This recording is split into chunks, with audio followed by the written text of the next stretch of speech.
3, 2, 1. Head in the clouds, and I'm not coming down. Halo, apa kabar teman-teman? Perkenalkan, nama saya Bianca Wahyu Adelia.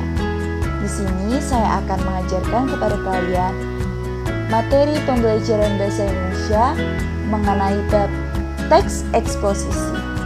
Nah, kira-kira di sini siapa sih yang masih ingat apa itu pembelajaran teks eksposisi? Seharusnya sih kalian masih ingat karena pembelajaran teks eksposisi sudah pernah diajarkan pada tingkat sekolah menengah pertama. Nah, kira-kira apa sih itu teks eksposisi? Lalu bagaimana ciri-ciri dan strukturnya? Mari kita simak pada video berikut. Selamat menonton! Nah, sebelum kita memasuki pada materi teks eksposisi, alangkah baiknya kita mengetahui apa sih teks eksposisi, apa bentuk dari teks eksposisi. Nah, di sini saya memiliki sebuah teks eksposisi dengan judul Memelihara Ikan. Di sini kalian bisa melihat bagaimana bentuk dari teks eksposisi, sehingga kalian dapat memiliki pandangan atau gambaran mengenai apa yang akan kita pelajari pada hari ini. Nah, kalau kita sudah melihat contoh dari teks eksposisi, selanjutnya kita akan masuk kepada pembahasan pengertian teks eksposisi.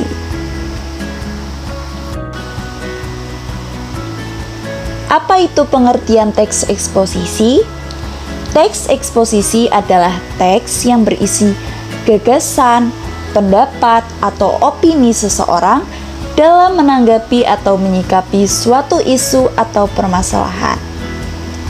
Jadi, tujuan dari teks eksposisi itu dibuat adalah bertujuan untuk mengutarakan atau menyampaikan pendapat atau opini tentang suatu permasalahan dalam bentuk teks yang dibuat oleh penulis. Nah, kira-kira itulah pengertian dari teks eksposisi. Selanjutnya, kita akan masuk pada pembahasan ciri-ciri teks eksposisi. Apa saja ciri-ciri teks eksposisi? Mari kita simak. Ciri-ciri teks eksposisi yang pertama adalah menjelaskan informasi-informasi pengetahuan, yang mana teks eksposisi harus memiliki suatu informasi yang dapat diambil oleh pembaca, sehingga pembaca selain membaca juga dapat menambah wawasan pengetahuan. Yang kedua, gaya informasi yang mengajak.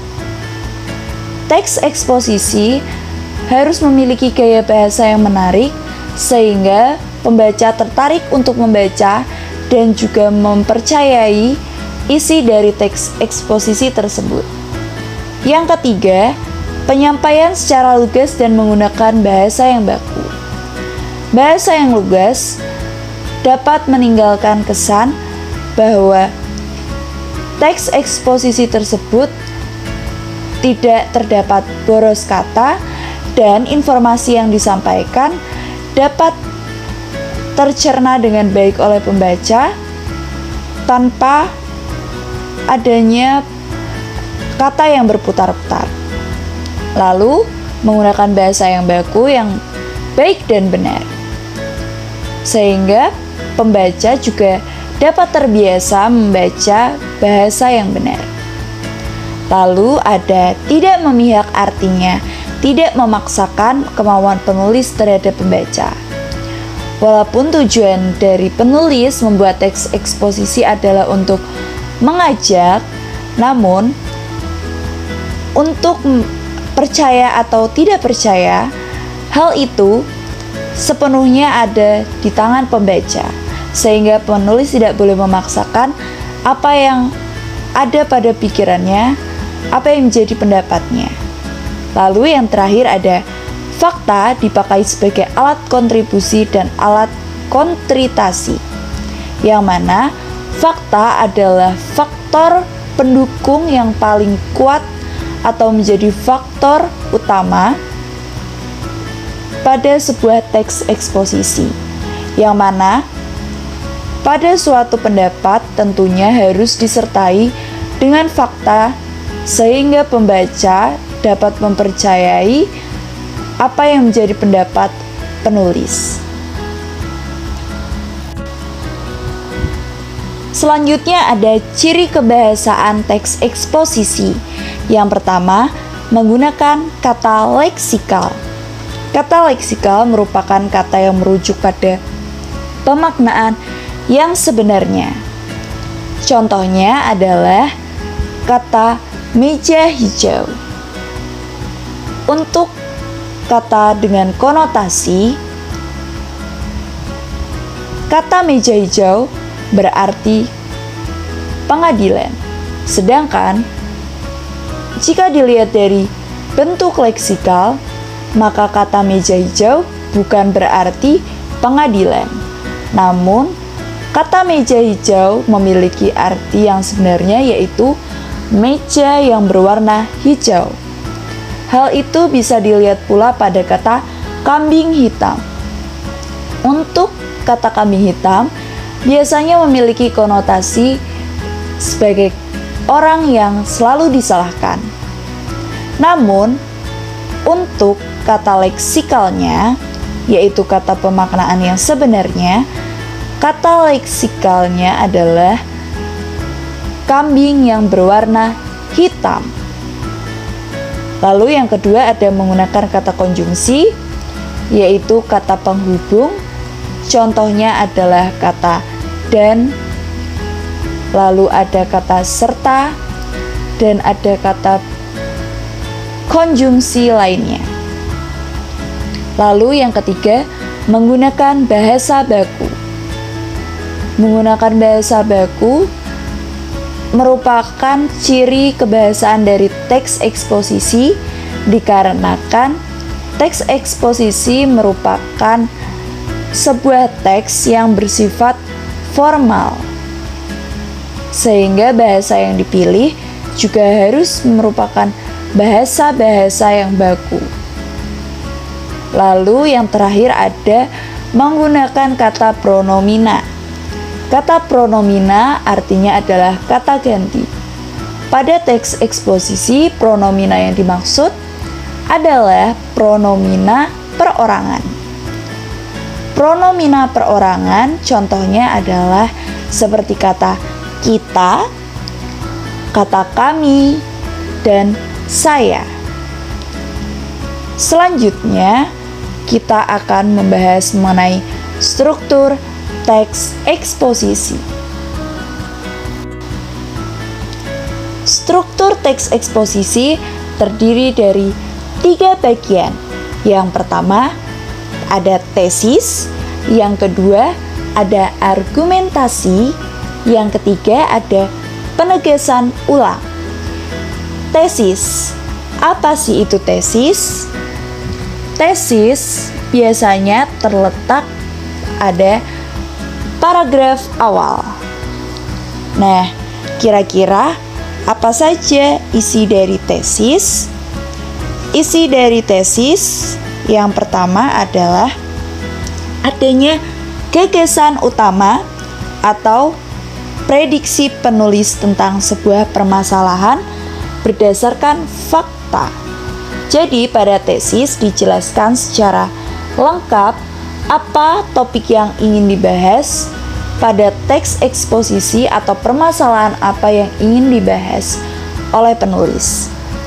Lalu setelah dijabarkan pada tesis, yang kedua masuk pada bagian argumentasi. Hal yang perlu diperhatikan pada bagian argumentasi adalah adanya fakta pendukung, di mana pada bagian ini dijelaskan secara lebih mendalam apa yang telah disampaikan pada tesis, yang kemudian dijelaskan kebenarannya atau pengungkapan fakta-fakta.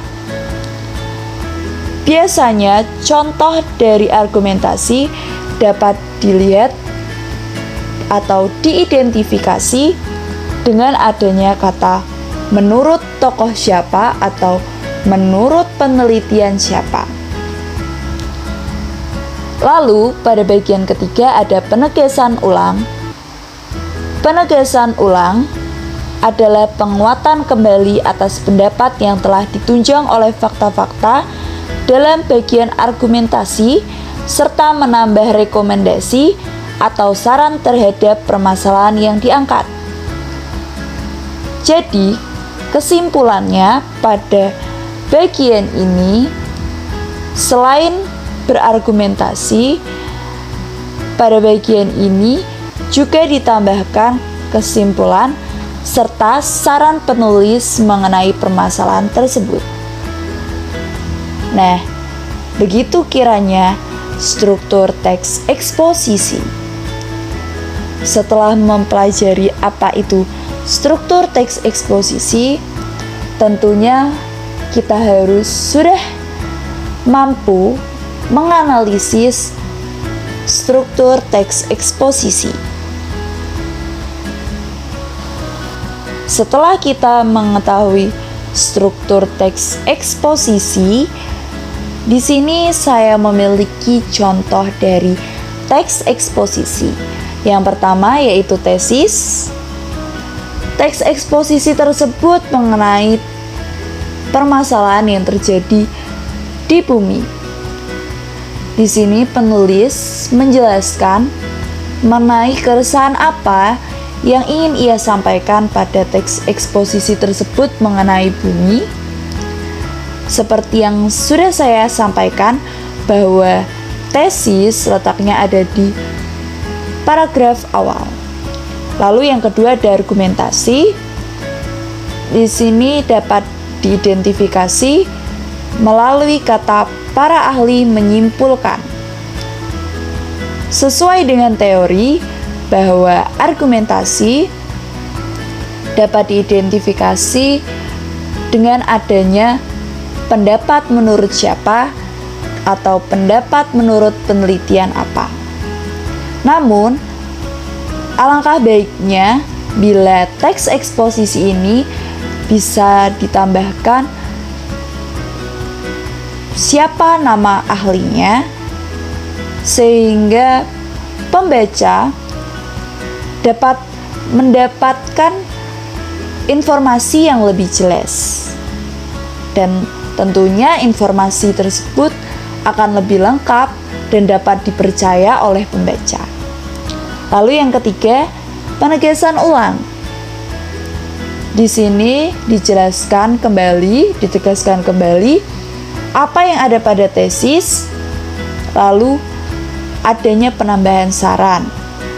Hal ini dapat diidentifikasi pada kata meskipun tidak mungkin mengatasi keenam masalah utama lingkungan tersebut, setidaknya harus dicari solusi untuk mencegah pertambah buruknya kondisi bumi. Nah, begitulah contoh dari sebuah teks eksposisi beserta struktur-struktur bagiannya. Oke, kita sudah sampai di penghujung video, maka berakhirlah sudah pembelajaran kita pada hari ini. Semoga ilmu yang saya sampaikan dapat bermanfaat bagi kalian semua.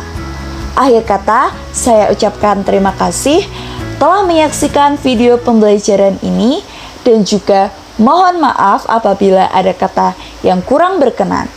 Wassalamualaikum warahmatullahi wabarakatuh. Sampai jumpa teman-teman. Oke, kita sudah sampai di penghujung video. Maka berakhirlah sudah pembelajaran kita pada hari ini. Semoga ilmu yang saya sampaikan dapat bermanfaat bagi kalian semua. Akhir kata, saya ucapkan terima kasih telah menyaksikan video pembelajaran ini dan juga mohon maaf apabila ada kata yang kurang berkenan. Wassalamualaikum warahmatullahi wabarakatuh. Sampai jumpa teman-teman.